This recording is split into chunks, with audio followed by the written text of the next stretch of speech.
भयाला काय झाले? काही नाही, जेवण करून सत्पावली करायला मंदिराकडे गेला होता. तिथं काही पोरं होते आणि ही गेला की त्याला अडवलं आणि पैसे मागितले. पैसे नाही म्हणला म्हणून ह्याला कुणाचा विचारला आधी, त्यानं सांगितलं शिंपलेच आहे. मग नंतर पैसे नाही म्हणल्यावर हे त्याला दगडानं मारले. ते दगडात मार. टाके किती पडले त्याला? 6 टाके पडले, 6 टाके 2 पडले. जखम आहेत. ठीक. फिर्याद दाखल झालेली आहे का आता? हो.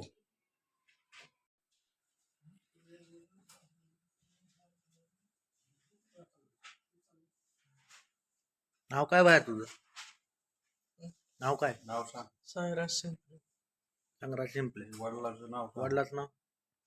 मला असं बरं, नेमकं काय झालं तुझ्या बरोबर? काय झालं तर सांग साहेब. काय झालं तर सांग.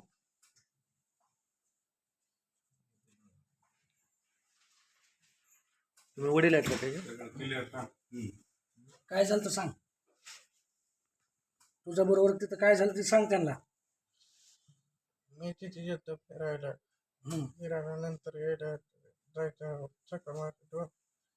ते म्हणलं पैसे कुठे, पैसे द्यायचे म्हणलं. पैसे दिले नाहीत का, नाही हानी नाही तिकडं म्हणतो बसलेला. पैसे दे घरी चाललं घातलं. दगडानं मारलं का? घरी गेलं पण कशाने मारलं? उडत काय मारला? दगड मारला. किती मारले? पहिल्या दगडात कळालं नाही त्याला. चक्कर आली. बेशुद्ध झालं. तुम्ही इकडे काय झालं?